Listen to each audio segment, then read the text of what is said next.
I'm missing tooth this year. All of my teeth last week. Half of my teeth. So, March 7th, the year we launched IED was the day that my year was removed. My founding partner, Jeffrey and Rainey, and we were doing kind of an attendee thing for a professional workshop. It was like 4 months long. And I'll never forget the third session, we're in a U-shaped table, there's only 20 of us. And he stands in front of me and says, Greg, what do you do for fun? That's Bill Burks, man. I froze. And I was in front of these people and I'm choking back. I'm just choking it back. And I'm just like, that's it. I don't know. And I lived a life of adventure. Crazy. And I parked on that and sacrificed my soul for my business. So I didn't understand the necessity for my life. And so that was jolting. It was painful. It was revealing. Does that resonate with you? Yes, that's a common trait of entrepreneurs. And I got it. The next week he showed up with a gift for us to go skydiving next week. I've been skydiving once before. We went out and that was, it released me. That was so much fun. Like, man, why don't I give myself permission to do this? Why don't I block these times off? Why? And it still didn't come natural to me. I mean, some people get to that. Months later, we launched IED, and the first RTP, we realized that we began to develop IED, that laid the foundation for what it was going to be, that we have to incorporate adventure and fun and a holistic mind into people's lives. And so the first RTP is 2.5 days long. The first week, we invited people to go skydiving. We had 2 volunteers. The second day, we're up to 4. And we kept pushing people about getting out of your comfort zone, about pushing yourself to try new things, to get to break out of your patterns. And by the third day, it ended on a Sunday at noon.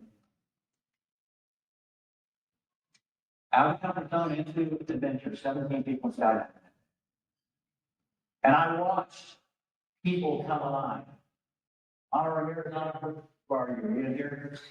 I love Donna. Chris was sitting with her on the plane, and you're jumping tandem, and Anna just won't stop. She just like literally just freaking out. She told her squeezing his hand, and she's like, oh my God, she's already like starting to hit, right? Big energy. I love her energy. When she landed, she went right in and bought another. You wouldn't expect that.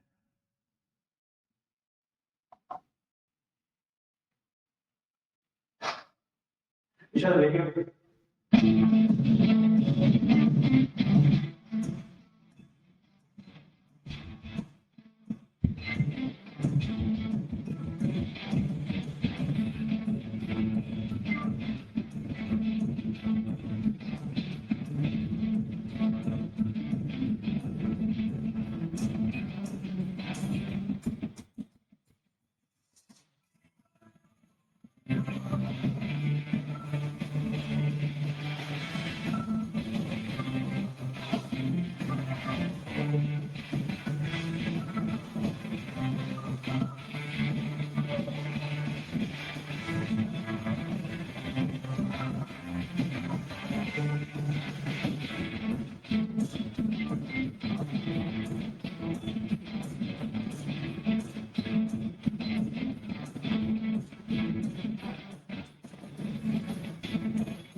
Those 17 jobs clearly were just the beginning, right?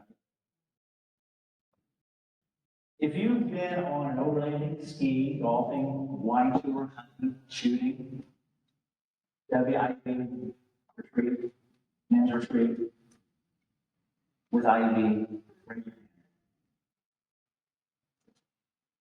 Okay. Keep your hand up. Quickly, I want 3 volunteers. To share your IUB adventure and its impact. Mine was a wine tour at one of the conferences. It just gave extra time to have those conversations. Let me interrupt for one moment. There's a cue behind you so we can get that audio. A red cue on the chair. Who's got the cue? All right. Gotcha. Volunteer. Volunteer. Share your adventure.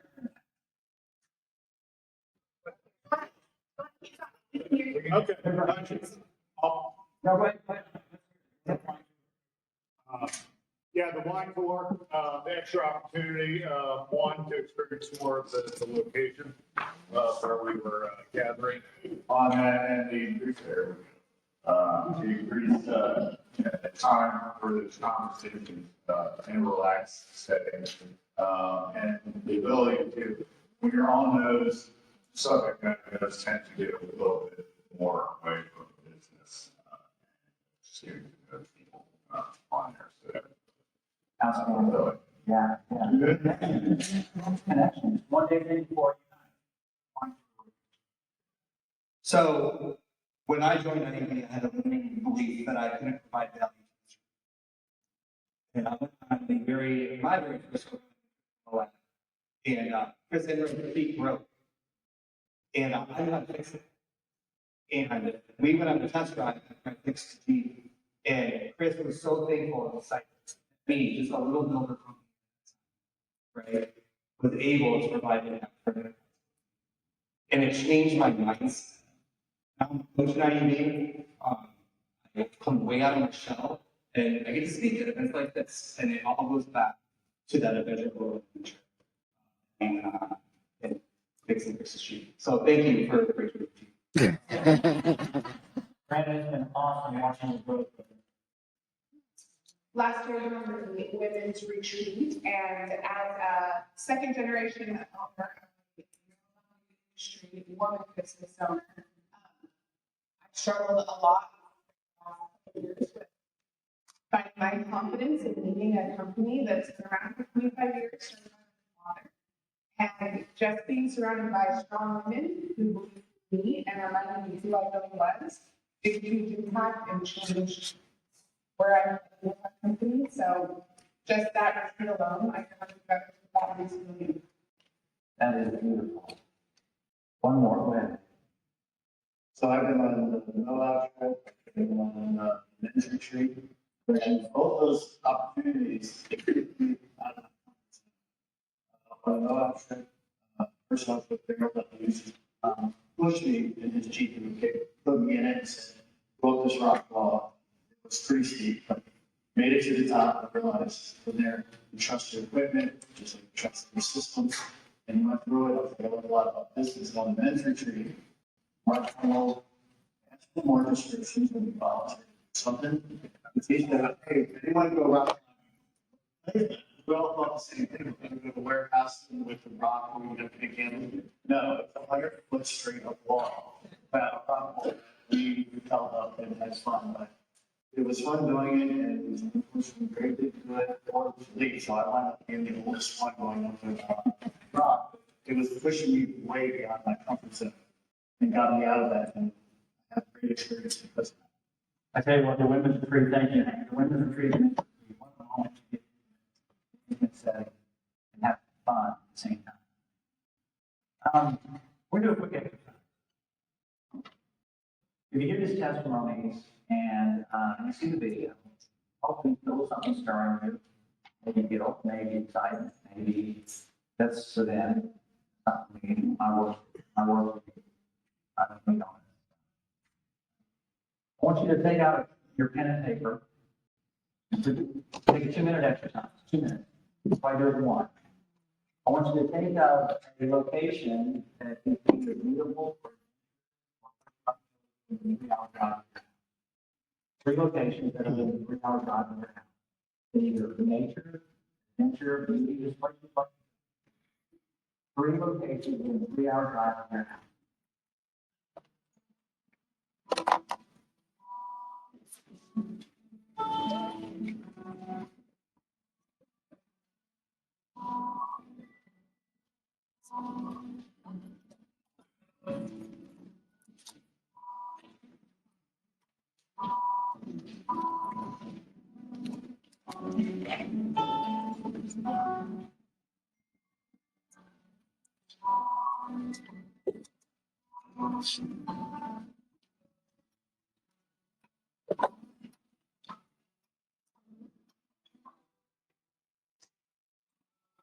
For some of you, this is easy. For some of you, maybe even not. They're all kinds of things. Man, adventure, fun, I mean, what? Lots of people.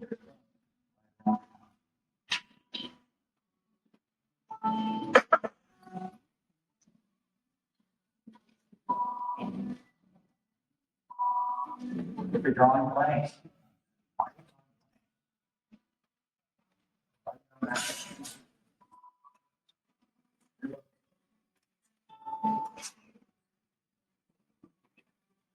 All right. All right. Now let's talk about, we know the fun part. That's a nice thing for me. I'm not.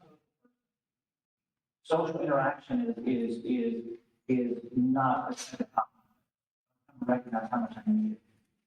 I absolutely need it, and I have to. That's pushing up my being in an environment, being around people, like insecure.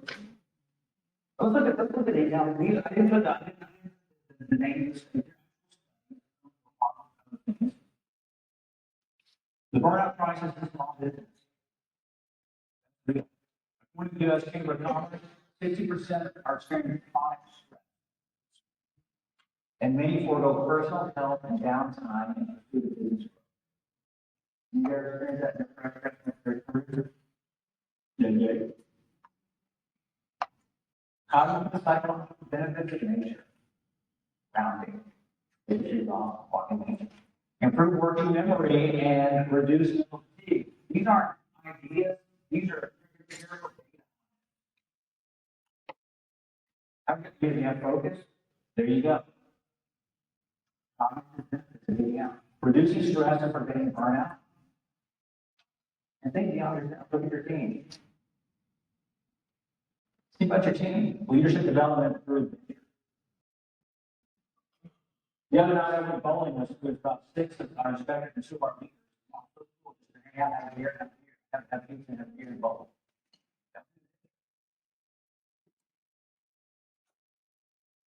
When was the last time you took an adventure? But you know, this doesn't happen magically. I'm going to be real honest. Since we launched the first people had this idea of overhanding, a contraction, and it grew and grew and grew. Since then, we've been to the Smokies, the Rocky Mountains, Colorado, and Moab 3 times. Every single time I sign up, I go, oh my God, how did I do this? My future son-in-law mentioned my daughter, Naomi, last trip, it's 19-hour drive. Getting up there, down here. And then it peaks up here, and it goes back down a little bit. But every time I do this, every year I sign up, because if I don't sign up, I will not commit to doing it. I'll find every excuse. But by committing to others, they're expecting me to show up. And I'm expecting myself. I'm so thankful I did somebody bring this up.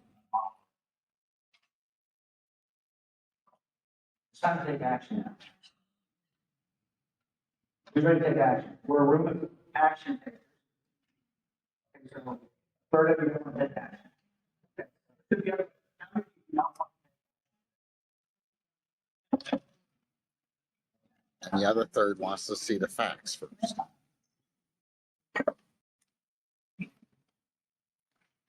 I want you to pick one of those three locations and write it down. The three locations you wrote down.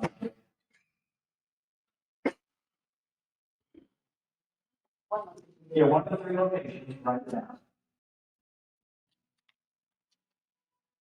Yeah, your computer had your access, if not, you can write it down right now.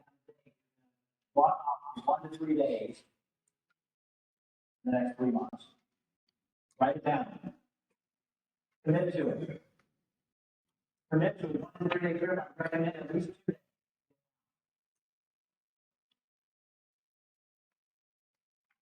Chances are inexpensive. You can get cheap Airbnb, whatever it is. Make the commitment that in the next 3 months, you're going to go to a location in 3 hours from your house. You can do that. But, you don't know my schedule. You don't know that right now. The time will never be right. Give yourself permission. Give yourself permission to do life. Better yet, do it with them. Do it with friends. Now, when you put it on your calendar, that's not a secondary thing. Non-negotiable. You're committing. Who's willing to bring it? It's a non-negotiable thing. And every single person in the next 3 months.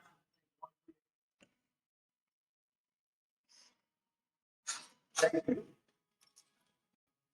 I recommend you all find an accountability partner.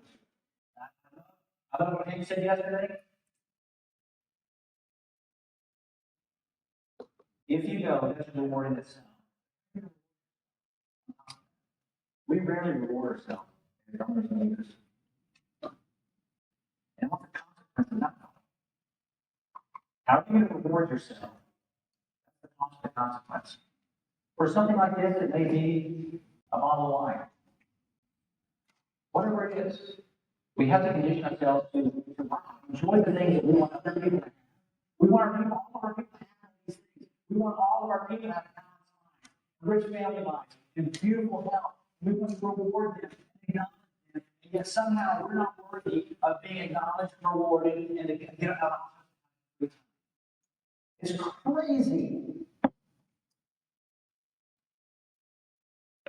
The final action item is bigger space. At lunchtime, Chris and I are going to be hanging around, and we are going to be planning with whoever comes to us. We're going to be planning a trip in September. Now, we do the overlanding thing, but overlanding, you kind of, what we call overlanding, you can speak that. Overlanding is more, but overlanding, you realize or can build a rig or buy one. You know that.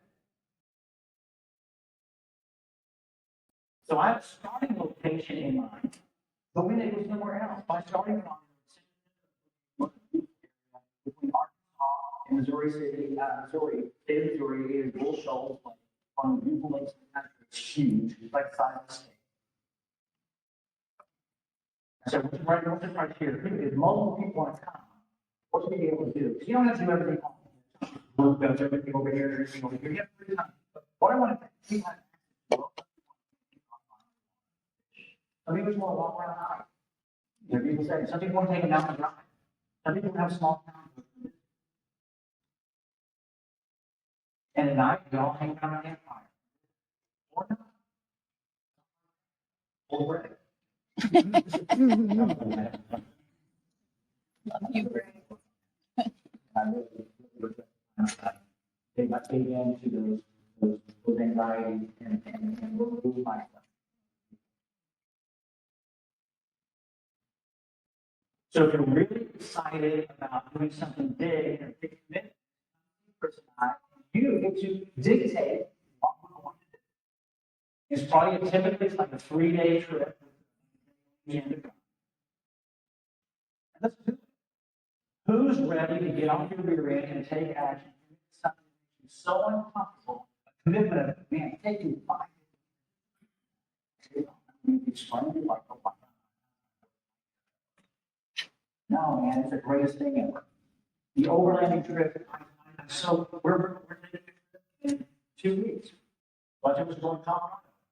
Silverton, Missouri. Colorado is my favorite trip. We're gonna hang out in the mountains for days. I love them. Because I get to go with my kids, my son-in-law.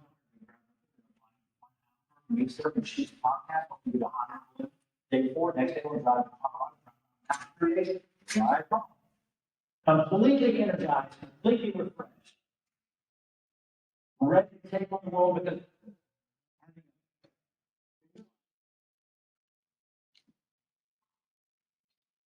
requires simplicity, requires focus and energy. And this is how you get focus and energy. It's allowing yourself to reset, get in nature, hang with other people, have fun, be yourself. But you gotta give yourself permission to do it. And then you gotta take action.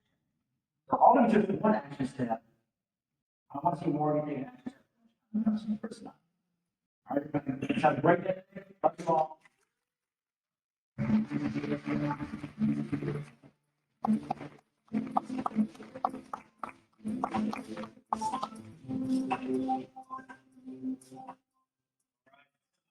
Stand up here and talk about that all day long. I'm just gonna add one more mark thought here, which is that high performers do that. High performers in life and business, they do that. And they do it on purpose. They don't do it when they crash into burnout. They have to. They do it as a way to continually keep the momentum in their life. So you guys made a commitment. We'll have to challenge you guys how hard that. Our first session for the day is about to start. And it turns out we have a lot in common with John here. Everybody say, hey, John. Hey, John should come up in just a second. Mr. Thank You himself. So we do praise cards. Have them on your desk in front of you. So we have traditions in IUB that are similar to something that he did. He started this incredible social experiment, writing thank you cards every day. I don't even want to butcher the story, man. Can you just come up here? Is that okay if I just bring you up and ask you about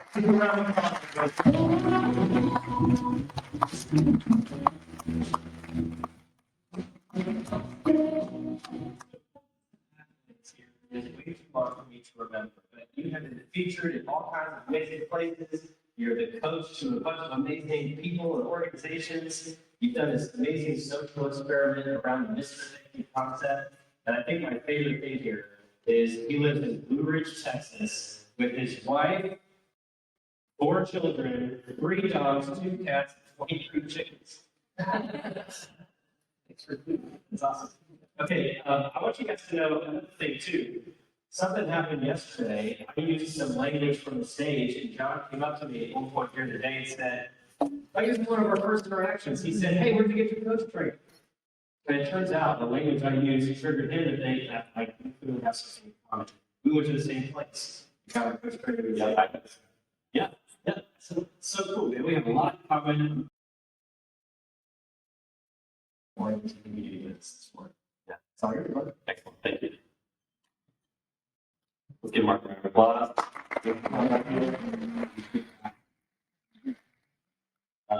This is kind of a very surreal thing to be here with you today because, I am like speaking an historian, professionally, a speaker.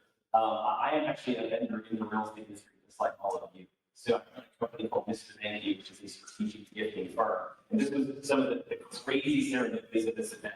So Brendan, Ramsey, you guys all heard from yesterday, we both sold Cutco together in different parts of the country. So I was in the Central Coast of California, in Indianapolis. So it was so great that he was here yesterday. And funny enough, when COVID hit, all keynote speaking stopped completely. So a home inspector reached out to me, so because I know Nancy Donovan.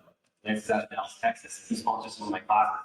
And he said, hey, man, we can get you certified in your keynote, CE certified with the Texas Real Estate Commission. So we did that. And then over a period of time, Brian and Ryan actually ended up taking over my CE class And then out of nowhere, I get referred to IED to speak at the event. And none of us knew any of this was happening. So the serendipity of being here with you today, it is really cool. So I'm grateful for the opportunity because as a vendor in real estate industry, my heart goes out to you because it's a crazy, challenging time to be doing what we do. So as a business coach, I also run a professional coaching agency. And one of my favorite questions to ask people when I meet them for the first time is, why do you do what you do? Why do you do what you do? And then when people answer, I ask them the same question again. Why is that important to you? And then why is that important to you? And why is that important to you? And if you ask people the question why all the time, we actually all end up saying the same thing, which is the reason I do what I do is because in some way, shape, or form, I believe it's going to make me happy and fulfilled. Well, here's my question for you. What if the career you committed to, that you thought would bring you everything you wanted, actually became your greatest source of stress and anxiety? See, I come home from work, and my wife is sitting on our couch, nursing our infant son in one hand, and handwriting thank you cards in the other hand to some people who supported her during her pregnancy.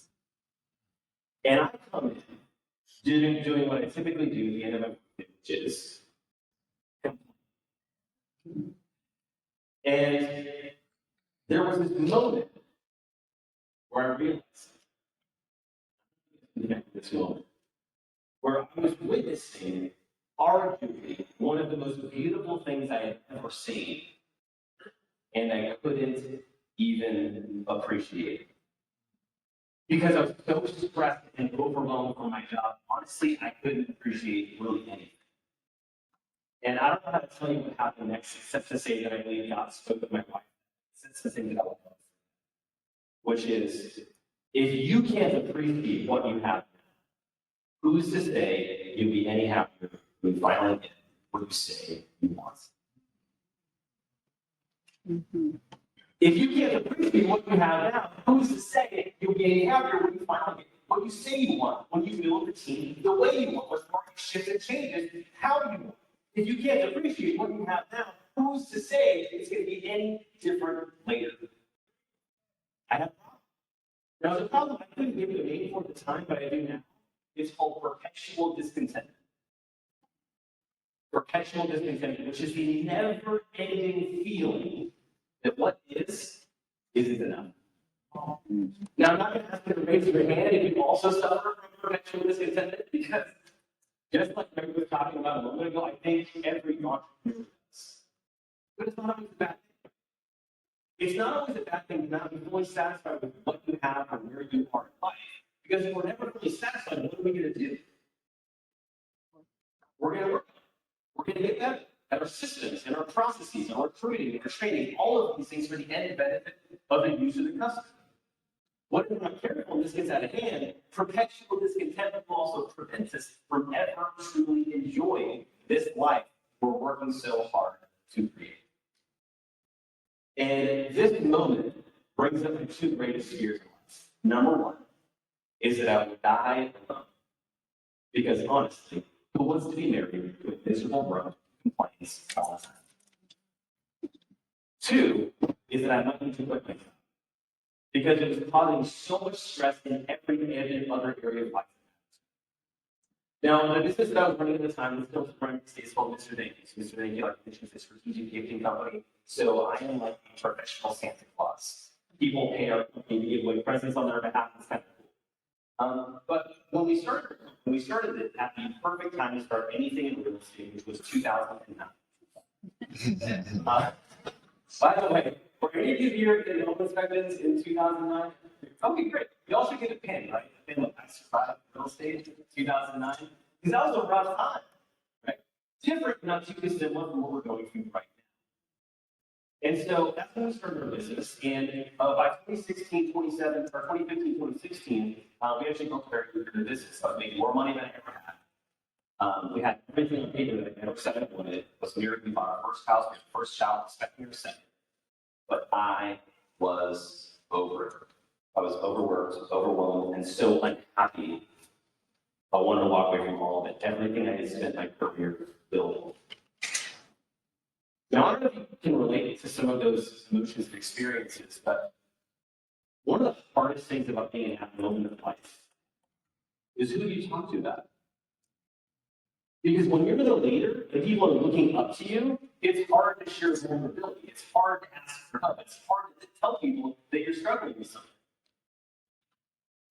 And luckily, I went with a friend, and he was actually crushing it in his business. And so I asked him what was the secret sauce, and he said, you know what, I finally got it. Now, all of you are here because you have a coach and you work with IT. And this coach that I met was different. I had business coaches most of my entire career. He started asking me different questions. And the first one he asked me was, John, what's your mission? Why are you here? What is Mr. Mayhew known for? And if I had been frank with you guys, at that time, I didn't have a very good answer, because the purpose of my business at that time was just to make as much money as I possibly could. Which, by the way, I don't think that's a bad thing, but if that is somebody's primary purpose for running their business, do you think their consumers can feel that? Have any of you been on the opposite side of the transaction from an agent whose primary purpose was to maximize the profitability of this moment? Is that a joyful thing to be a part of? Typically not, but that's how I was running my business. So my coach said, John, here's the beautiful thing. This is your life. You get to decide your mission.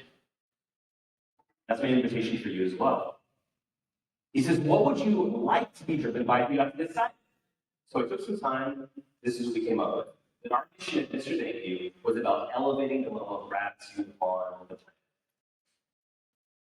And I remember writing this down and feeling it. Feeling that, like the goosebumps when you're super inspired. It's like, this is it. This is our purpose. But then there's a problem. The problem came inside of the book that my coach also shared with me at the same time, which is from Ralph Waldo Emerson. It's one of those quotes, when you hear it, you can't unhear it. Here's how he said it. Excuse me, I cannot hear what you are saying because who you are speaks so loudly. Now, what I love and simultaneously don't love about this quote is that it challenges us to be consistent with our words. It challenges us not to say, hey, this is who I am, this is what I care about, look, we've been printed on our business cards. But to actually prove it in our behavior. The problem was, if you went up and asked 100 people who knew John Israel and said, hey, what do you know about this guy? You'd probably see some nice things like driven or successful. But you know what they wouldn't say? They wouldn't say grateful. They wouldn't say appreciative, and they certainly would not say happy to describe it. So then how can I be? How can I be this guy who says he's about elevating gratitude of the planet, but I don't live it out in my life at all? And so my coach said, John, this is really simple. You just need to find a way, a habit, a routine, a ritual to live out this value that you say matters. And it brings up an interesting question. How would I know what you value without you ever having to tell me? So he says, John, it's very simple. What's a moment or experience that you've seen or experienced gratitude is pure? And you know what I thought about? I thought about coming home from work, seeing my wife sitting in her couch, nursing her infant son and working, and handwriting a part of it. And I thought, well, what if I do that? Not the nursing part. Handwritten part. But what if I made a commitment of handwritten parts every single day for an entire year just to see what happens? And that became the genesis of what is now known as the Mr. Mayhew Project. So there are 4 rules to this project. Right? Rule number 1 is that I would make a commitment to handwrite 5 thank you cards every day for 365 consecutive days. Had to be handwritten, couldn't be technical. Rule number 2, every day we set it to 0. So it means I can't skip 3 days and write 20 cards per day. Because if they happen, you have to do that for soon they didn't have. Rule number 3, I can write a max of 3 cards for any one person. Now this is also because I know myself, and if I could think of something to write, yeah, 75th thank you card for my mother. Which, yeah, maybe you should appreciate that. Are there any mothers here who would appreciate what gratitude is? Okay, all right. But I also thought if they kept going to the same people, the cards would lose their impact and their significance in their meaning. So the challenge was to look for different people every single day to appreciate. Now the 4th rule was kind of an interesting one because this is where I'm kind of. So my coach says, John, I love this idea. But what happens if or when you miss a day. But I thought I had to make it. Okay, every day I miss, I would have made $100. Felt pretty good. And he looks at me and says, add a 0. And I said, excuse me, you want me to donate $1,000 a year in every day that I miss finding my 5 banking cards? Does anyone else give me a little sir, by the way? Well, he says, no, check this out. I don't want you to have to donate any money, but let me ask you this. How likely is it that you're going to donate $100 or several $100 to charities this year anyways? I said, yeah, we kind of do that with our tracking process. He says, okay, then you're giving yourself one. If what's at stake every day is $1,000, how many days do you get in this? I mean, what would you say in that scenario? 0. That's the correct answer. So he said, then what would you like? So the fourth and final rule of Mr. Danny project was $1,000 a year. Any and every day that is spread 5 banking cards. Now, when you amount of this, 5 cards times 365 days is 1,825 letters of appreciation in 1 year. You don't need to know everything that happens to realize that if you made a commitment to express love, gratitude, and appreciation every day, multiple times a day to different people, you would become a different person by the end of that year. That's exactly what happened. Now, here's what I didn't expect, and this is where I really want to bring this as relevant to you and your businesses as possible. What I did not expect is that this project was going to become a masterclass in human connection, in understanding what is it that people desire inside of a long-lasting, loyal relationship. This isn't that what we want. That's what we want with our team. That's what we want with our inspectors. That's what we want with our realtors. So how do we create that? And here's what came up throughout the project. I'm going to give you the framework up front, and then we're going to break it down over the next few sections. We call this the hierarchy of human connection. This is what every single human being that you interact with desires inside of a relationship in order of priority. Safe, seen, supported, and significant. Safe, seen, supported, and significant. Now I'm going to address them a little bit out of order. It's all going to come together before we're done. So I want to fast forward a little bit and kind of summarize what we're talking about today in one sentence, so in case you passed out all the fun you had last night. I'm going to summarize my entire talk through in one sentence, which is this. Great relationships aren't meant to be, they're meant to be. The best relationships you will create in your life don't come by accident. It's because you continue to decide to show up over and over and over. How do you do that? For example, you can see that song. By the way, if you have a rule that if your phone goes off during speech, you have to say that dance to your song. So if you haven't yet, I would encourage you to turn your ringers off unless you got some pretty good news. So I want to fast forward a little bit. I want to talk about day 3 of the journey. So day 3 is a really interesting part because at this time I lived in Central Coast of California, and we were actually moving to Dallas, Texas. We were mid-Escobar house. My wife was also 8 months pregnant at the time. So I go to the airport, and people ask a really interesting question. Like, John, I love this idea, but who are you writing your cards to? I didn't even know 1,825 people personally well enough that they can actually write their name on the card. And it's a great question. What you would learn is that a project like this is actually a lot harder than it sounds. And the reason why is because there is a very distinct, there's a big distinction between gratitude and happiness. Because you do not need to teach a child how to be happy, but you do need to teach them how to be happy. And the reason why is because we're not prone to be positive. It's actually a psychological term called a negativity bias, where we are prone to look for what's wrong before we ever notice what's right and good. And this makes sense because if you consider back in our caveman days, you live in the jungle and you hear a crowd behind a rock, you wouldn't think it's a cute little kitty cat. You would think saber-tooth tiger, you run away, and you live to see another. So this proneness that we can develop for looking for the wrong, looking for the threat, has actually kept us alive for generations. But let me ask you this. What good is it doing in modern day America when we're not worried about saber-tooth tigers? Because here's the interesting thing. Media companies, social media companies understand that you still have this negativity bias. Which is why when you wake up in the morning and you flip over your phone, the first thing you see is, here are the worst things that happened on planet Earth in the last 24 hours. Good luck at work. Don't bring any of this with you. But it's hard because we're so prone to look for what's wrong, to look for the threats. And I ask myself the question, why? Why do we still do that? And I think this is the answer, which is that pessimism creates the illusion of safety. Pessimism creates the illusion of safety. We think that if we keep focusing on what could go wrong, what the problems are, who's a threat, then it's actually going to protect us. There is truth to that. But what is it also doing? It's preventing us from actually noticing and looking for and seeing all the good and beautiful things that have always existed right in front of us. So I get to the airport, and I'm rocking my plane. Where's the good? And who's doing something great? And out of nowhere, I see the pilots from my plane. They happen to be sitting at a Chick-fil-A, enjoying breakfast before a flight takes off.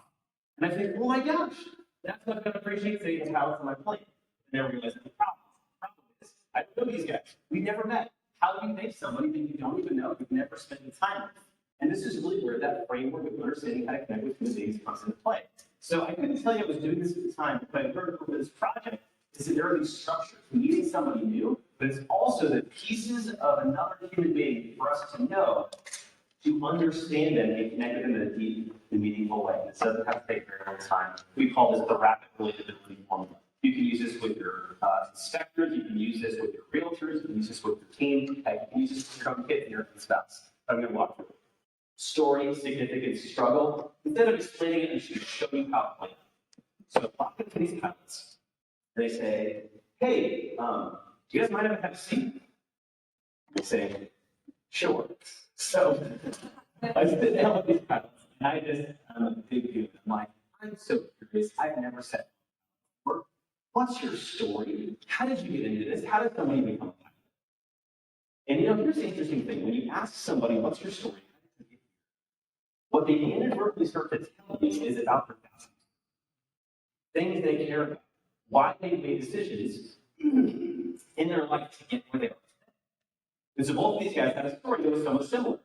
As little kids, they fell in love with airplanes when they saw them in the air. They thought, do that one day. Then eventually they get into the Air Force, they do that for a couple of times. And then they get out and they get into commercial airline because they just want to keep this dream alive. And I thought, that's pretty cool. These guys were living their childhood. Question 2, significance. What do you love about your job? What's the best part about being a pilot? And then these guys start to get excited and share with me stories about trips and travel and things that they've done with their family. And then one of the pilots gets a little puffed up and says, a lot of people like to brag about having the best corner office in the tallest building. But let me tell you, nobody has a better corner office than we do at 30,000 feet. And I thought, that's good.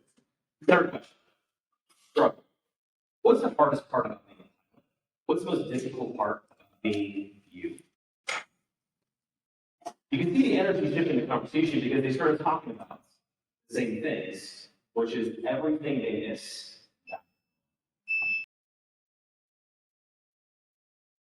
Special events. And then one of the pilots gets a little excited and says, oh, no, not this year. This is the first time in 12 years that I get to be home for Christmas.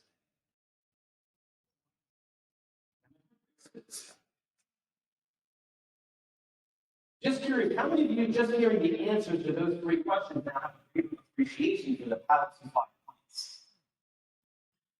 Absolutely. So what's preventing us from asking those same questions of everybody's students, of our Starbucks barista, of the person sitting next to you at the event today? Anybody. So eventually we board the plane to take off. My tray table comes down, I leave it comes up. I don't even have to think about this approximately.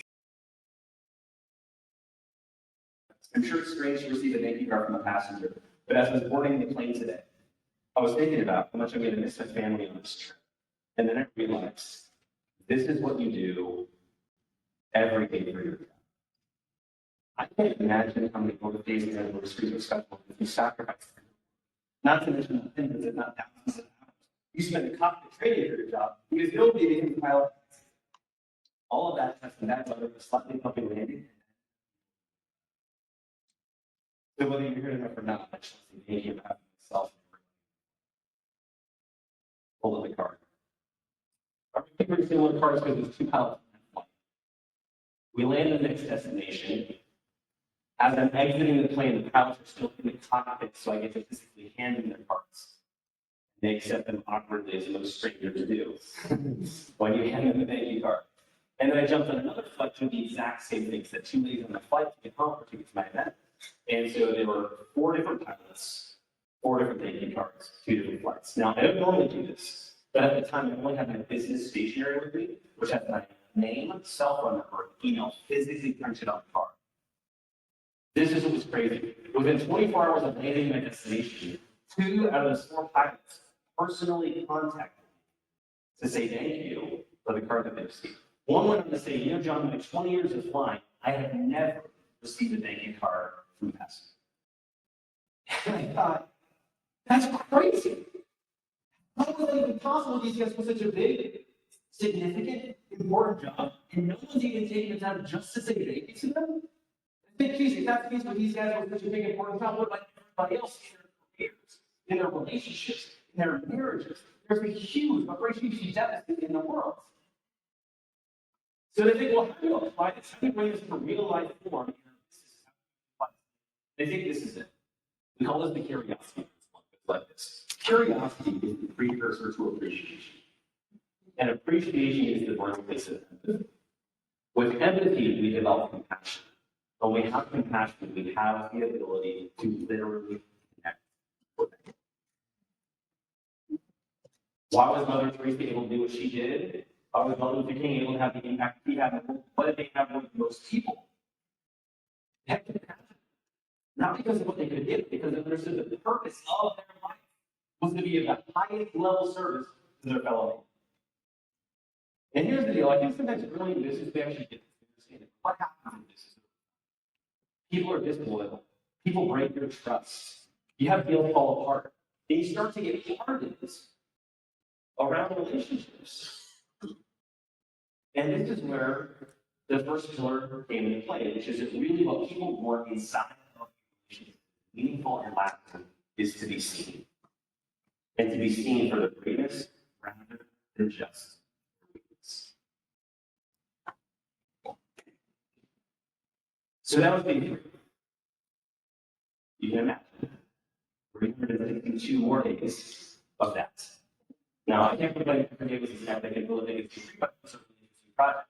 Now, what was unexpected that came up a little while in was this concept called emotional resilience. And this is about how we metabolize painful experiences into positive progress. The example I'll give you is a little silly, but I think it'll make sense. So I'm the graduate of a small university in Spokane, Washington, called Gonzaga University. Anyone here heard of Gonzaga before? Okay, great. So we're mostly known for what? What are we known for? Basketball, absolutely. So during the project, 2017, my team, the Gonzaga Bulldogs, for the first time in school history, make it to the NCAA National Championship. This is huge news for anyone who's an alumni or follows the team. And so it's Monday night. My wife, my kids, they got their little Gonzaga onesies on.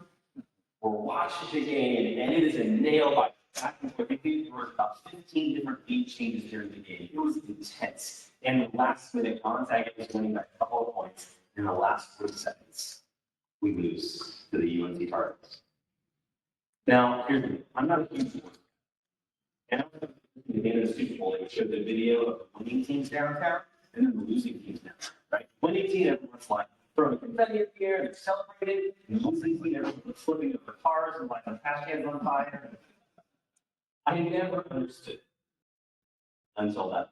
It was so sad. My team, my baby, my uniform, my entire loses. This game is for history. I deal with that. Well, it's about 11 o'clock. My wife puts our kids to bed. And at this point, I hadn't written any thank you cards. So I sit down at my desk, I lay my cards out, and y'all, I couldn't do it. I put cards in ounce of gratitude because I was so upset that my team lost the game. And it brought one of the most important questions to learn how to answer during this project, which is, how do you be, we'll get that second. The question is, how do you be grateful when you don't feel like it? And this is the place to share with you the definition of gratitude by Dr. Robert Emmons at UC Davis, who really says, gratitude is the emotion one feels when receiving a gift or experiencing something as a gift. Let's break that down. The emotion one feels when receiving a gift. If somebody gives you a gift unexpectedly, like it's not even your birthday, you didn't do anything for it, how do you feel? That joy, that excitement, that in essence is gratitude. But the other part of this definition is the experience of something as a gift. Well, what does that mean? Well, let me take you back to a moment of life, the Anna Favorite moment of life, which is the first time that you were madly in love. Maybe as that little person when you were 12 years old, you held hands and you're like, we're going to get married one day. It's over. What if it was, right? 12, 14, 37. How did that feel? Awful. It's like, never terrible, women are terrible, life is over. We so emotionally distraught about this experience. However, with time and perspective, we can look back on this previously painful experience and we can say, no, I'm actually really glad that happened. I'm really glad that relationship ended because of all these things that I learned about myself that I couldn't learn. I'm actually really glad that relationship ended because I met somebody else that I married. So I can actually feel gratitude today from this previously painful experience. So the question becomes, how long does it take us to feel gratitude for a previously painful moment? And the answer is as long as it takes you to find the gift. And in every life experience, there is a gift, but it is your job. How many of you know that some of the greatest character qualities that you possess have come from going through the hardest times of your life? Great, then why are you resisting? Why are you saying that whatever you're going through, you shouldn't be going through? Because what you're going through right now is exactly what you need to be going through. For you to learn the things that you need to learn that you can't learn any other way, for you to become the person who you eventually meant to be. What if you're exactly where you need to be right now? So it's 11 o'clock at night. Team loses the big game. I'm sitting at my desk and I'm racking my brain. Where's the gift? Where's the good?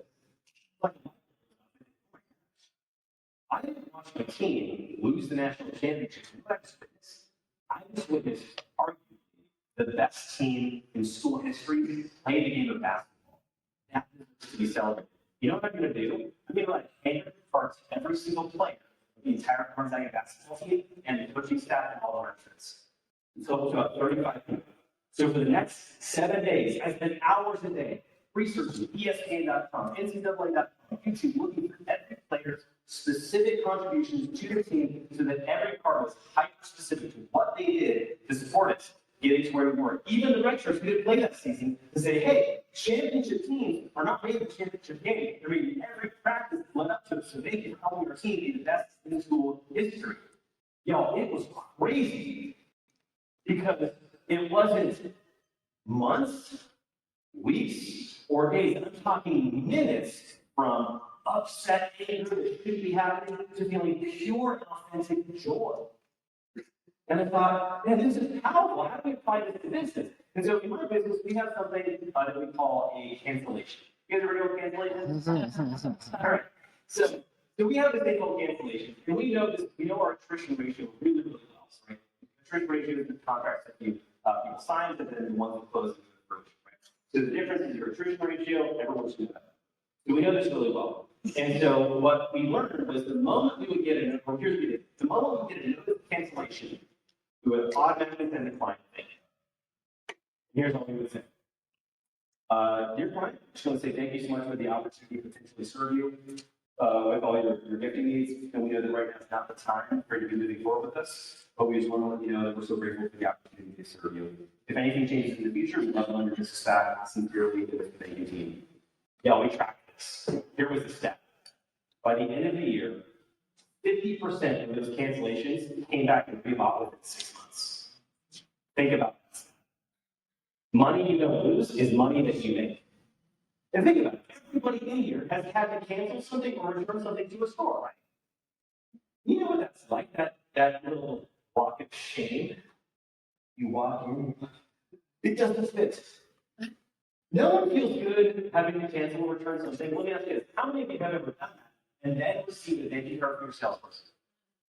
Where would you handle it? What would you do?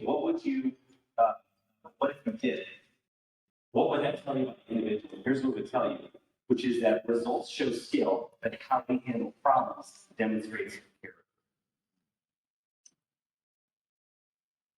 Results show skill, but how we handle problems shows character. Nobody expects every business experience to be perfect. So the question isn't, what do you do, or the question isn't when problems happen, but when they do, how are you going to respond? Because here's the second point, and the primary connection, which is ultimately what we want in every relationship is to feel safe. To feel safe being ourselves, and to feel safe being imperfect in front of another person. Because the typical response when somebody cancels a deal or does something like that is to chastise, is to talk trash about them, is to feel anger towards this other person. But a wise individual understands maybe there's something more going on. So maybe I'm just going to let this one go. And maybe I'm even going to go up ahead further and just say thank you for the opportunity. Because ultimately, isn't that what loyalty is about? It's about how you show up when things are hard. That's the basis level every human needs to feel safe. So a couple months go by. On May 21st, all days of my birthday, I'm out to dinner with my wife. And she says, oh, by the way, something showed up for you in the mail today. She hands me an envelope. On the outside, it says, from Gonzaga Men's. I open it up, and inside is a handwritten card from Mark Cuban, the head coach of Gonzaga Men's basketball. Y'all don't know who this guy is. He was one of the head coaches of the U.S. Men's Olympic team that won the gold medal last year in the Olympics. This dude makes tens of millions of dollars a year. I could not have paid him to do this, but because of how I showed up for him, he decided to show up for me. And I'm just curious where that would fit into business. If he chose to show up for people when things were hard, how did he show up? So you're starting to understand this project of lot more than just writing a bunch of making a bunch of random people. This is about understanding what do people want in a meaningful relationship. And if we have time, we'll do Q&A. But if not, we'll show you those common questions. For some reason, always concerned. Here's my all right, John, I like the idea. Be more grateful, be more appreciative. I'm just curious. What is the ROI? Like, did you track this? Like, did you notice you would send a card that was the client to call you back and you have a conversation about business and they send a referral and how much you made off of that, how much you spent on the card? Like, did you track this? It's a fair question that I get all the time. I simply just respond to my own question. They just look at them in the eyes and I ask them, what is the cost of taking people for granted? Because that is extremely expensive. And how many of you know some of the people that are the easiest to take for granted are those that are closest to you? That's right. Maybe that is for me is my wife, Mom. I love my wife, Mom. 15 years now. We have 4 kids now. During the project, we had 2. And I love my wife. There was this crazy moment.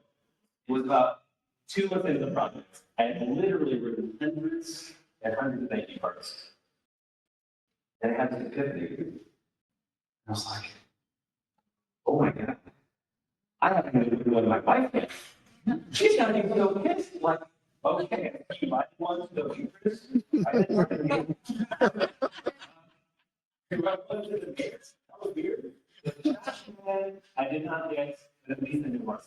So I'm like, okay, she's not going to get a thank you. She's going to get the world's greatest love letter. Right? So I time blocking out of it to work on this thing. She didn't even get a thank you card. She gets a sheet of paper, single spaced college rule. This is serious.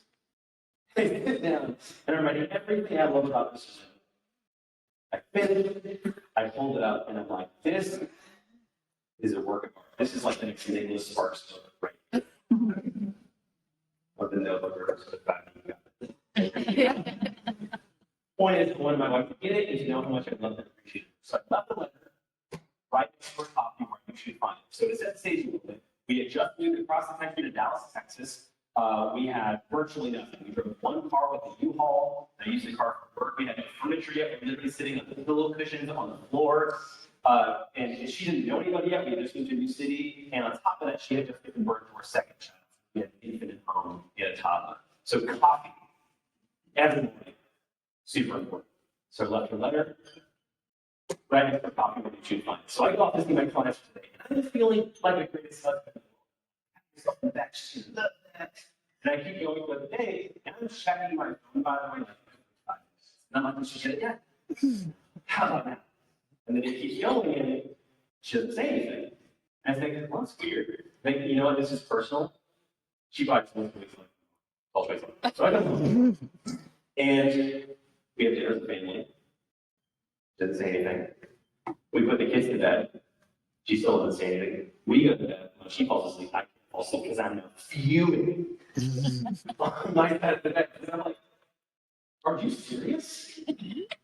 I literally poured my heart out to you and nothing. And at this moment, I remember this thing that my mom would tell her.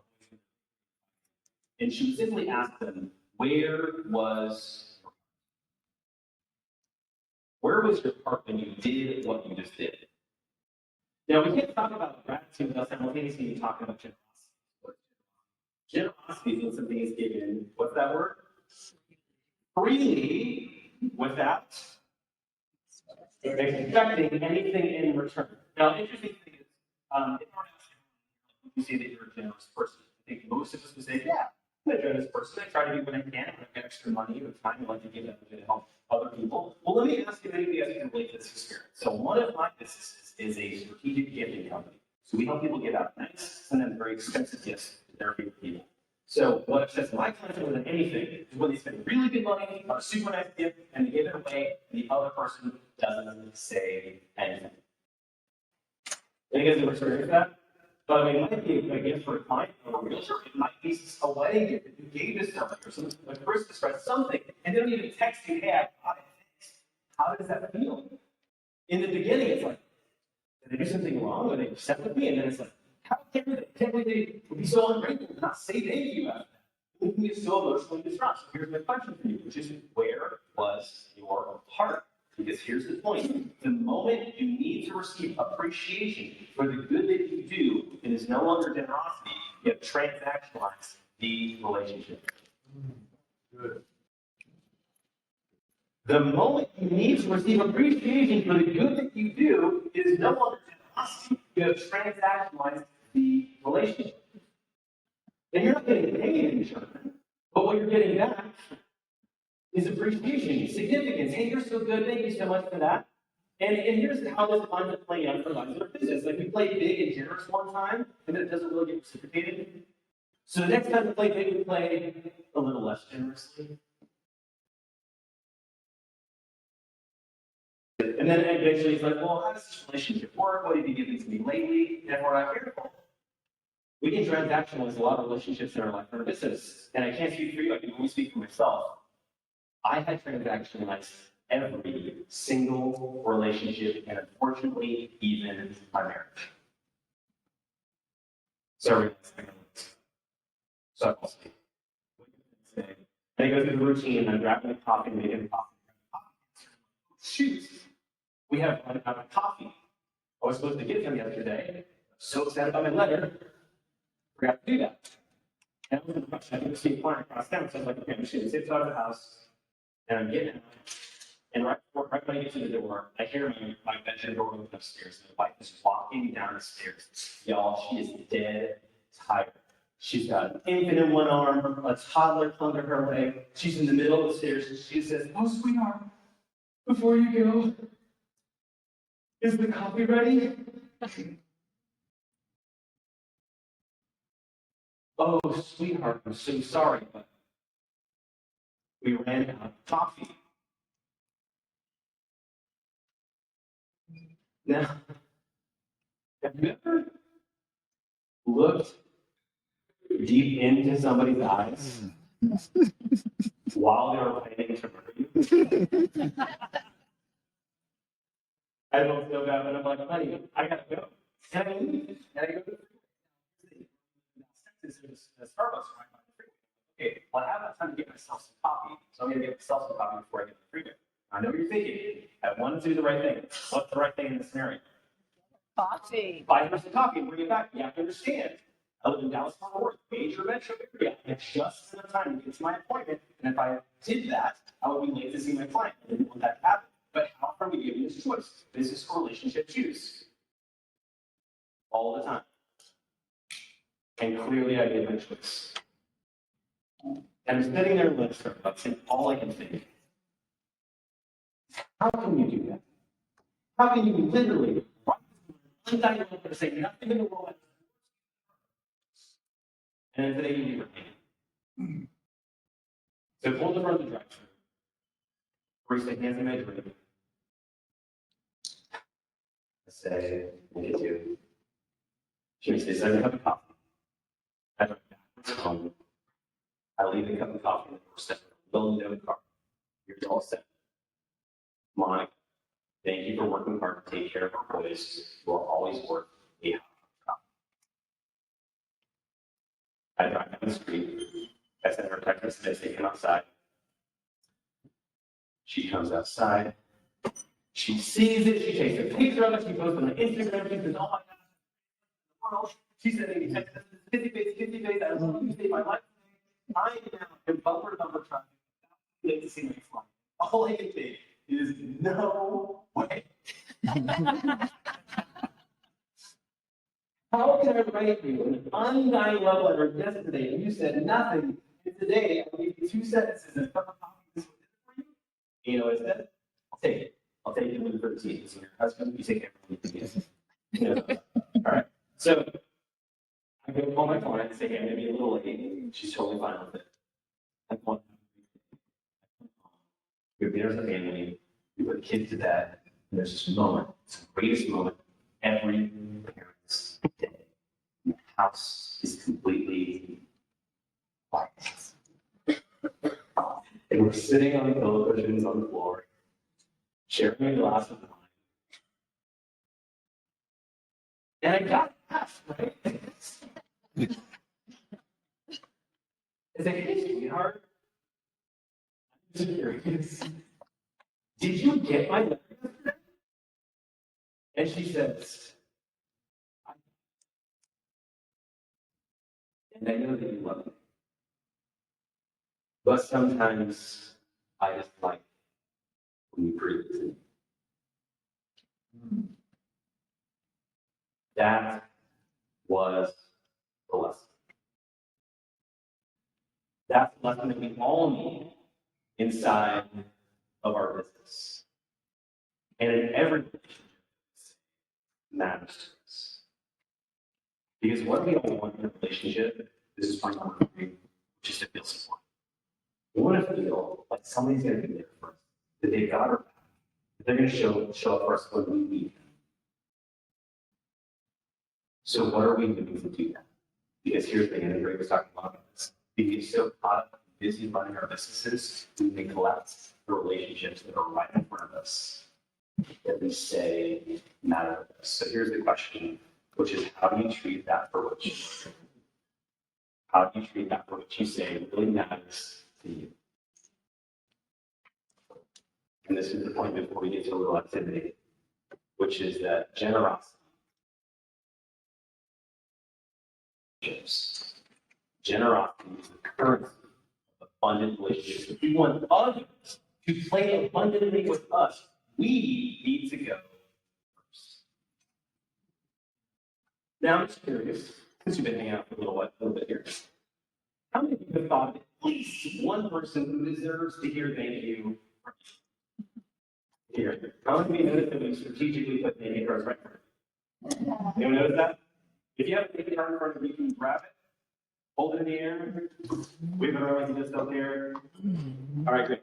So I'm going to give you an activity. We're going to take 5 minutes to do this. And I'm going to invite you to write that person a thank you, whoever that is for you. And I'm going to give you some prompts. I call this the ABCs of a legendary thank you. The ABCs of a legendary thank you. I was thinking about you today. This is long overdue. However you want to start it. It's fine. ABC, attitude, behaviors, challenges. There's a difference between recognition and acknowledgement. Recognition and acknowledgement. Recognition is saying thanks for what you did. Acknowledgement is saying thank you for who you are. So the difference is the ABC. So A is attitude, focusing on their character qualities, that they're loving, they're patient, that they're generous, that they're kind. B is behaviors, which are the actions, which is what do they do, what have they done for you or others. Here's the key part that often goes unrecognized. 3 is challenges, which is what do they deal with, handle, or overcome any symptoms they do. So to take you back to the moment, this is it. I could have very simply said, dear pilots, thank you for getting us to the destination safely. That's recognition. Thanks for the thanks. Thanks for the referral. Thanks for whatever you did. Acknowledgement is saying, hey, thank you for everything you give up, everything you sacrifice, and everything you do that not everybody sees and still show up and get us to the destination safely. And that's the start of this. So the thank you card, called the ABCs, attitude, behaviors, challenge. I'm going to give you about 5 minutes to do this, but I'm going to give you a couple of instructions. Number 1 is as we're doing this, if we can keep the room completely silent, we'll have Gary will cue up some music, not just yet. Just keep it completely silent. That'll help a lot of people need to think through what they're going to write. 2, so I had a friend who read my book, and he said, John, I love your book because you take a lot of pictures of your thank you cards. And I was really nervous because I was nervous about my handwriting. And then I saw yours. And I said, compliments. But what he was getting at was like, I love that your cards weren't perfect. Like you scribbled a word out. Your lines weren't perfectly even. I needed to see that because I'm kind of a perfectionist. And I needed to see that you're not perfect. Genuine. That's right. That's my encouragement for you. Don't worry about perfect poetry or perfect handwriting. Any of that. Just focus on what Sarah could write. I'm also going to put a QR code on the screen here as well for a survey. I don't want you to do it yet. When you're done with your card, it's a 30-second survey. We always love to get audience feedback for what you guys learned today. So we put that up here now. That's going to be sitting right there. And if you take the survey, we're also going to send you all of my slides. If you guys want to get copies of my quotes or anything like that, we're going to send it to you as well as something else for about a second. So you can do that. Also on there, there's going to be a question about if you're part of a group or organization that you think would value this message, you can make note of that. Here's the crazy thing. The #1 event that I do is Realtor Value events all across the country. That's actually how I refer to you guys because several home inspectors sponsor events that I spoke at. So if that's relevant for you, you can make note of that and follow up. So I'm going to give you 5 minutes. Go ahead and start now.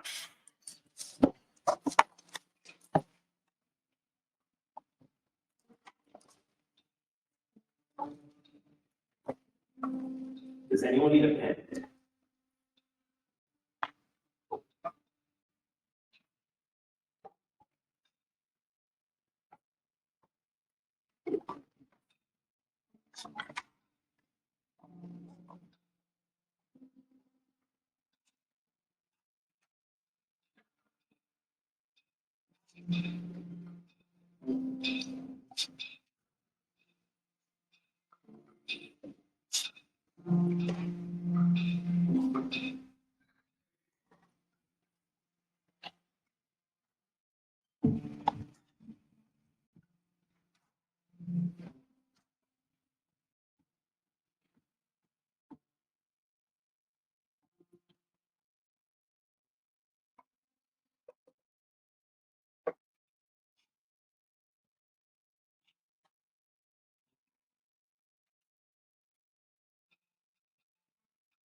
2.5 minutes have gone by, 2.5 minutes.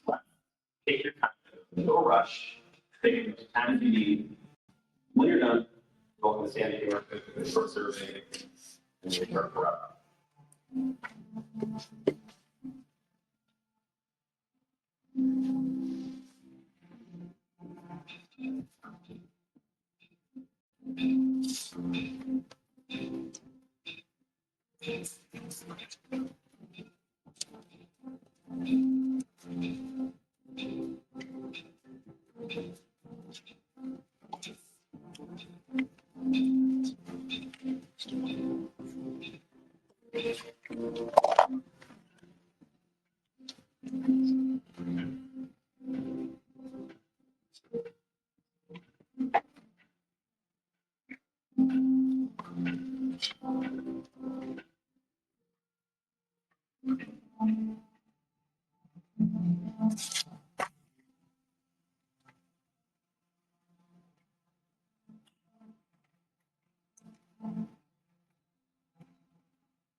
Another minute or so. Any more time? Much rush. Much time as you need. When you're done, I'll be standing here.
All right, 30 seconds left.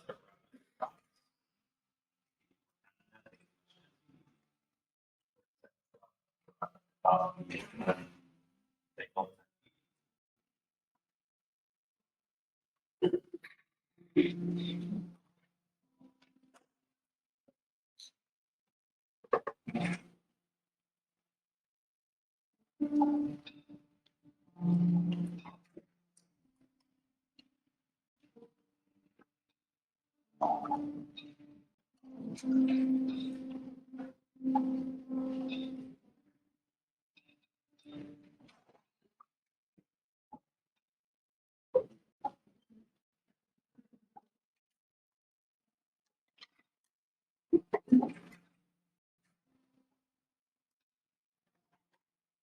All right, we're gonna wrap up where you are.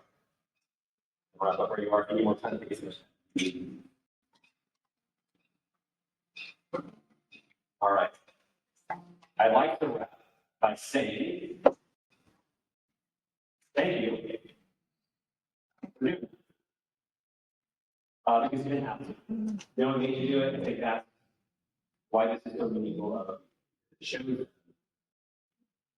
how much you care because it took the time to think and to write what you said. That also reminds me of only a couple of things. But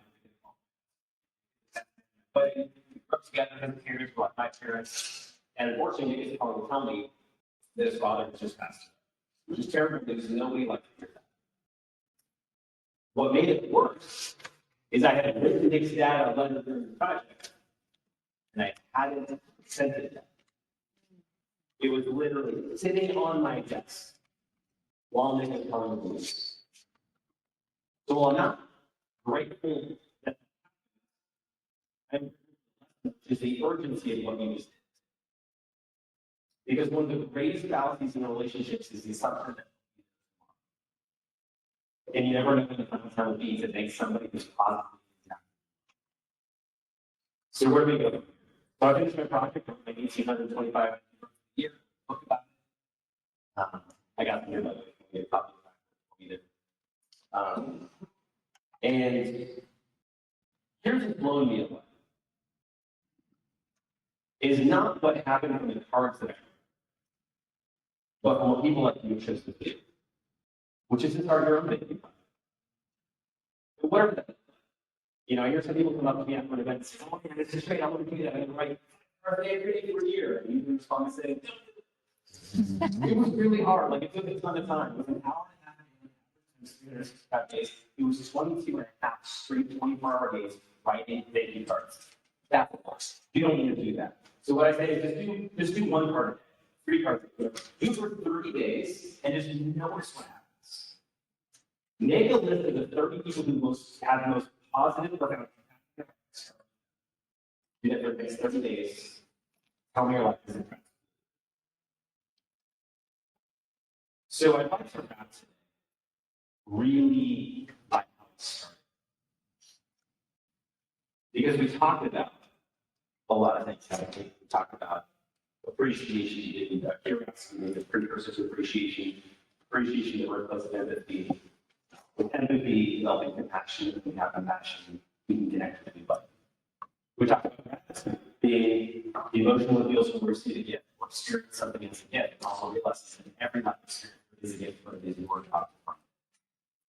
And finally, we talked about generosity, which is when something is given freely that is and realizing that generosity is the currency of abundant relationships. So I'm going to end how we started, which is, why do you do what you do? And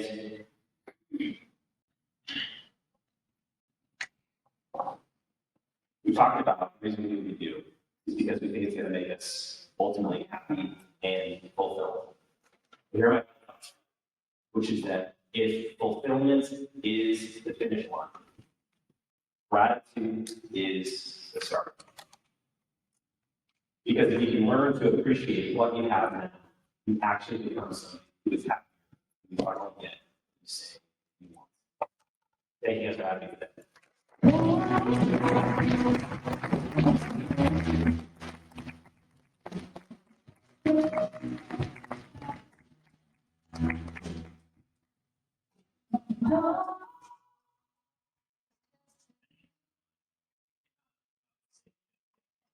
So we're going to do something for you.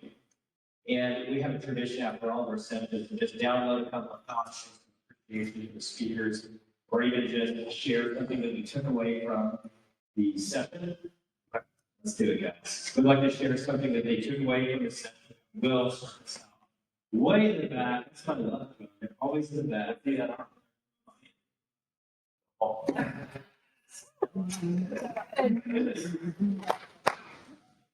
First of all, great message. Great message because of the mindset shift that needs to happen in order to be great. One of the questions that you said that to me is, what is the ROI? You want to answer it? No. By the way, as a question, and I did track it, so it's actually in the book. You see that? So my next question to that would be, what's the ROI of swiftly moving from being upset about a person in a situation to being meaningful about it? So when that person in the situation no longer has space in the. Yeah, beautiful question. So I think that, we're all in the performance business, right?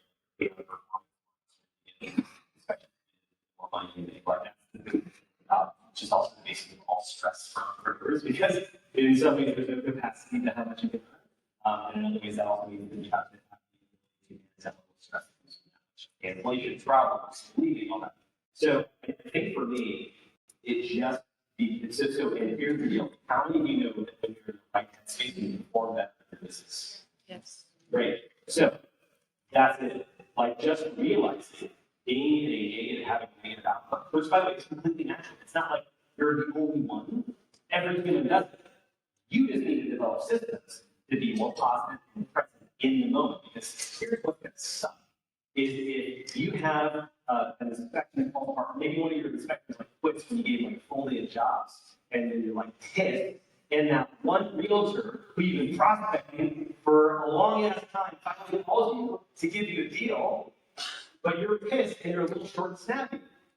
And then they're like, I don't know if I want to do that again. That's it. So for me, my goal every day is to be the most present with whoever is in front of me right now. I can't be in that space. I'll give you a little tip. This is, I don't think this is in my book. Figure this out. Take a snow globe.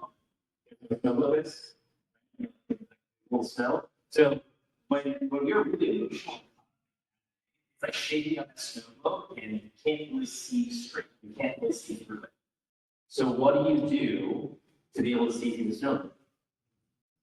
You set it down and you let everything settle. Same thing with your emotions. If you can allow yourself to like literally, that's where I'm like in the bathrooms instead of timer for like 3 minutes and I just sat there in the silence. Just to let everything settle. And I come out and deal with life. And that's it. Thanks for your talk. Awesome. Thank you. Any other downloads, takeaways, gratitude for John? Something that stuck out to you in this session?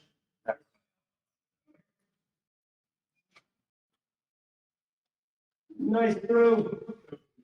We celebrated anyway. Good, bro.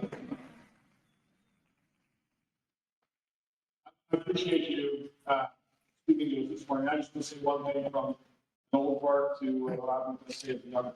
It's really cool to see somebody talking great about the market. I've seen so many men in business that lose their focus of what the main thing is, and business isn't where what makes us and breaks us. But that patient relationship is so critical.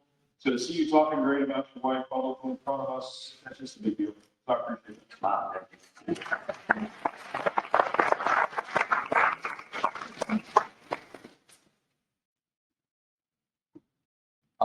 So we talk a lot about reset, about the wear and tear that we do on living life.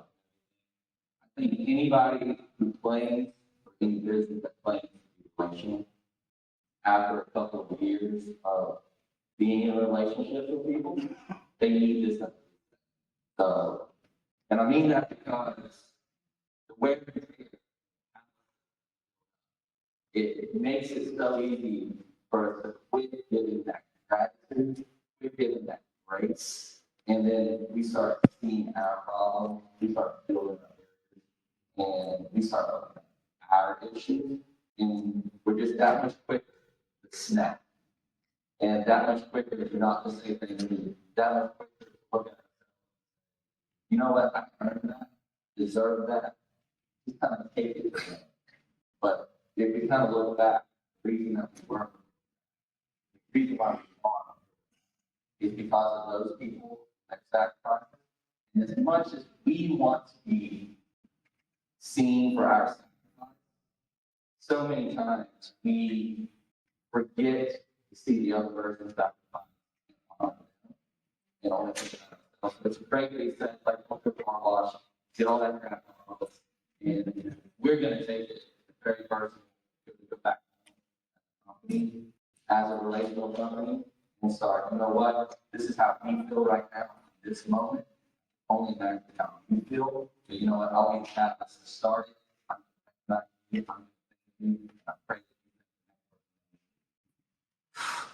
like that.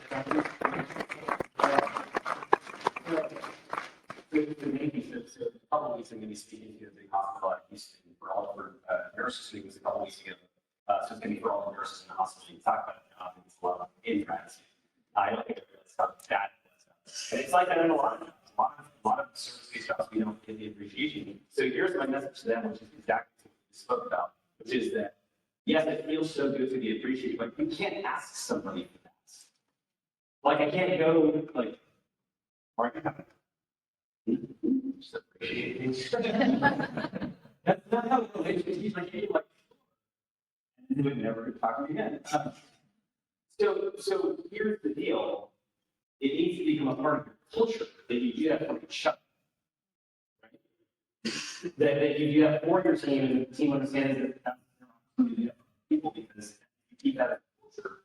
That's where you get that loyalty. Because people, and I've literally had salespeople who work for me tell me this, but they said, this is the most positive environment in my life. And what you learn is that people, pay is important, of course, but more important is that hierarchy of human connection. Don't feel seen, don't feel safe, don't feel supported. Because if you get that in your work, you want to stay in that job. And the other opportunity there, a lot of people at work aren't getting that. Some people can get addicted to the work because they get that appreciation at work. So my is don't organization to do all this in your culture at home. So I actually would like to get something to go to, but I have one thing to do before you. So running a professional agency, we like to do things to really surprise people who deserve it, right? And so Mark doesn't know about this. We actually had a gift made for Mark over the last month. And so we have a video of the artist explaining what this gift is. So I'm going to play that now. Here, clean it up. Hello, Mark Bradley, gift maker here. And my heart is full of joy to be able to present this special gift, this mug created for you on behalf of John Israel, who gathered some of your closest people, your bride, your friends, to have this gift created for you, to honor you, to say thank you for the way that you show up and make an impact on others day in and day out, whether it is discipling or investing in others, and you truly give your heart into your all. And so this is for you, from them, and their hope is that we hold this mug and may allow you to wonder who you are.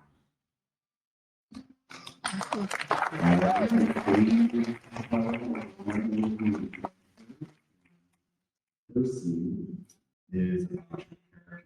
It's about that inner light and vibrancy that you carry, Mark, and an epic quote down here from Dallas Willard about is who we become that's really most important. And you can read these words here and be reminded of what others see and feel from your life, fruit of your character. Next scene, okay, a couple things going on. One, this scripture, and just recognizes your faith, your journey, and how sacred and special your walk with the Lord is. And then also, your favorite place, Big Ben. So I looked up pictures and did my best to capture the just the scope of it. It's a Big Ben action place that just means so much to you as a refuge. Next scene, okay, man. The way you pour into the lives of others is so incredible. It's beautiful, it's strong, it's impactful. So this scene is to honor that. And a small detail up here is this phrase, our star expectations. It's about your friendship thread that is just so special. Next scene, okay, man, this is just a total joy bomb where you guys, friends, man, drove a crazy long way to go to Red Hot Chili Peppers concert, so some of their lyrics. It was the trip that was totally worth it. And the final scene is a blessing over your home, your heart. It's about your journey with pride and love and just what you've shared together and creating your life together. And final thing to honor you, all these drawings and images make up a word. And the thing that they shared about you that is so special is that you bring God's light. Wherever you go, you bring the L-I-G-H-T, the light of God, and your true city on the hill. And we honor you and bless you in that. Bye-bye.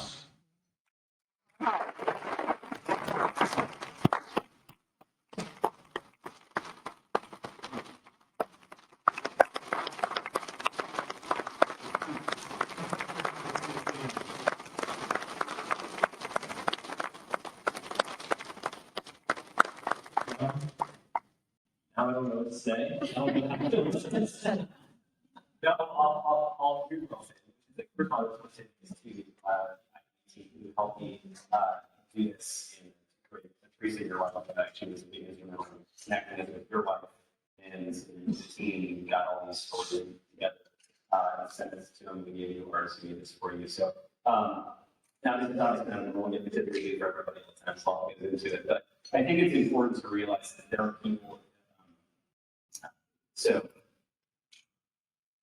one of my philosophies is, what if we make it our job to remind people that because at any moment, because all of it. And so I think that as we had some conversations last night about AI, I'm starting to influence what we do, and I think that what we can't let go of is the ability to make sure we let people out and know the impact they've had in our life. And Mark's speaking impacted a lot of people. So this is especially if we need people who make tremendous impact. And so thank you guys for participated and for taking a few minutes out of your time to give it. Thank you.